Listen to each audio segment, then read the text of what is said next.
Manchester test में एक अजीब सी चीज देखने को मिली। जब भारत की बैटिंग चल रही थी तो ऐसा लग रहा था कि पर्थ की विकेट पे ये क्रिकेट खेली जा रही है। अनइवन बाउंस, हमारे बैट्समैन को कुछ समझ नहीं आ रहा था। 50 लगाना ही बड़ा अचीवमेंट बन गया था भाई साहब, और रो धो के हमने 300 का आंकड़ा पूरा किया था। लेकिन उसके बाद इंग्लैंड की बैटिंग शुरू होती है और ये विकेट अचानक अहमदाबाद का विकेट बन जाता है, बिल्कुल फ्लैट, कोई मूवमेंट नहीं, कोई अनइवन बाउंस नहीं, और आराम से 500 प्लस का स्कोर बना दिया इन लोगों ने। और ऑलमोस्ट 5 के एवरेज से बनाया भाई। हमारे सारे बॉलर्स बेअसर से ही दिखे। जसप्रीत बुमराह बिल्कुल भी टच में नहीं दिख रहे हैं भाई साहब। इस मैच में कुछ लग ही नहीं रहा है कि हमारे बॉलर्स के लिए इस विकेट पे कुछ है। वॉशिंगटन सुंदर और जडेजा को अगर हम छोड़ दें तो बाकी सभी बॉलर्स ने खूब रन लुटाए, खूब पिटे भाई, और एक्सपोज करके रख दिया इंग्लैंड ने हमारी बॉलिंग को। बैटिंग हमारी एक्सपोज हुई, बॉलिंग हमारी एक्सपोज हुई। तो इस टेस्ट में अब हमारा बचा क्या है?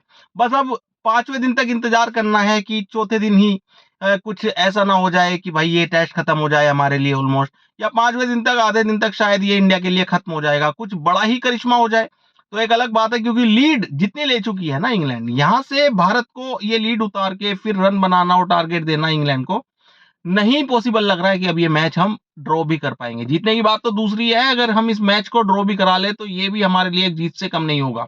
तो ये सीरीज जा चुकी है भाई भारत के हाथ से, ये मान लेना ठीक है। हमारी टीम अच्छा नहीं खेली इस सीरीज में। एक मैच में आप 300 प्लस स्कोर से जीत गए और बाकी के मैच में आपने बिल्कुल खत्म खेल दिखाया, कोई एफर्ट नहीं दिखाया। शुभमन गिल की कप्तानी बेदम दिखी, बेअसर दिखी। सिर्फ 600 रन मारना ही एक सीरीज में कप्तान का काम नहीं होता। कप्तान का काम होता है पूरी टीम को लेके चलना, और अभी शुभमन गिल को बहुत सीखना पड़ेगा। और शायद ये फैसला भी गलत साबित हुआ हमारा शुभमन गिल को कप्तान बनाने का। शायद बुमराह, जडेजा या कोई और कप्तान बनाया जा सकता था जिससे शुभमन गिल की बैटिंग पे असर नहीं आता, और शुभमन गिल की बैटिंग पे असर आया है भाई। अगर एजबेस्टन की वो मैच हटा देना, और उससे पहले उन्होंने लीड्स में एक शतक मारा था, एजबेस्टन में दोहरा शतक और शतक मारा था, तो उसके बाद से जो इनिंग चल रही है ना शुभमन गिल की, चाहे आप इस मैनचेस्टर टेस्ट की बात कर लीजिए या लॉर्ड्स की बात कर लीजिए, भाई बिल्कुल नहीं असर दिख रहा है। अब किसी भी बैटिंग में शुभमन गिल की बैटिंग में असर नहीं दिख रहा है। और ऐसा लग रहा था कि सीरीज में शुभमन गिल 1000 रन मार देंगे, लेकिन अब वो कारनामा नहीं कर पाएंगे शुभमन गिल, ऐसा लग रहा है। क्योंकि कॉन्फिडेंस नहीं दिख रहा है। बैटिंग करने आते हैं तो साधारण सी बॉल को भी इस तरह से खेलते हुए दिख रहे हैं कि पता नहीं किसने, वसीम अकरम ने बॉल फेंक दिया है, जागल श्रीनाथ ने फेंक दिया है, जहीर खान ने। तो अब हमारी बॉलिंग में क्या बचा है? शार्दुल ठाकुर को हमने खिलाया और उन्होंने 11 ओवर में 55 रन दे दिए, 5 के इकोनॉमी से, और कोई विकेट भी नहीं मिला। तो जडेजा, सुंदर और सिराज ये सब बड़ी मेहनत से ही बॉलिंग कर रहे हैं। हालांकि शार्दुल भी मेहनत से ही बॉलिंग कर रहे हैं, लेकिन कुछ फ्रूटफुल हुआ नहीं हमारे लिए शार्दुल ठाकुर की बॉलिंग में। बैटिंग में इन्होंने कुछ ठीक किया था, 40 प्लस का स्कोर किया, लेकिन वो भी काफी नहीं था। क्योंकि जितनी बुरी तरह से हम एक्सपोज हुए हैं, हमें बैटिंग में कम से कम इस मैच में हमें पहली इनिंग में 450 का स्कोर चाहिए था। इस मैच में अगर हमें बने रहना था। बहरहाल अब इस मैच में हम नहीं हैं। ऐसा लग रहा है कि ये मैच हमारे लिए तीसरे दिन ही खत्म हो गया। जब 3 दिन की समाप्ति हुई, शायद ये मैच हमारे लिए तब ही खत्म हो चुका था।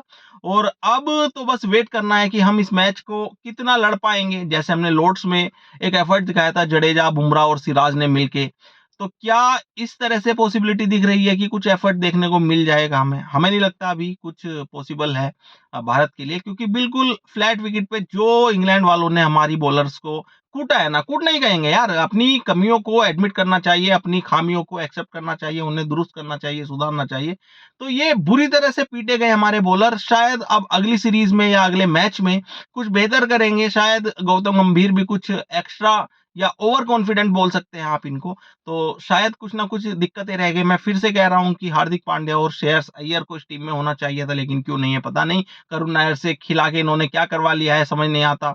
और फिर से कोई इमोशनल पोस्ट लिख देंगे, वो फिर से इनका टीम में चयन हो जाएगा। तो भाई माफ करे, हमारी टीम को चुनिए। देखिए पैसा कमाने के लिए खिलाड़ियों के पास आईपीएल है, डोमेस्टिक क्रिकेट है, और जिनका इंटरनेशनल क्रिकेट पूरा हो चुका है, उनको खामखा ना ढोया जाए टीम में। तो आप क्या राय रखते हैं इस मैच पे? कमेंट करके जरूर बताएं, और इस चैनल को सब्सक्राइब और फॉलो करना ना भूलें।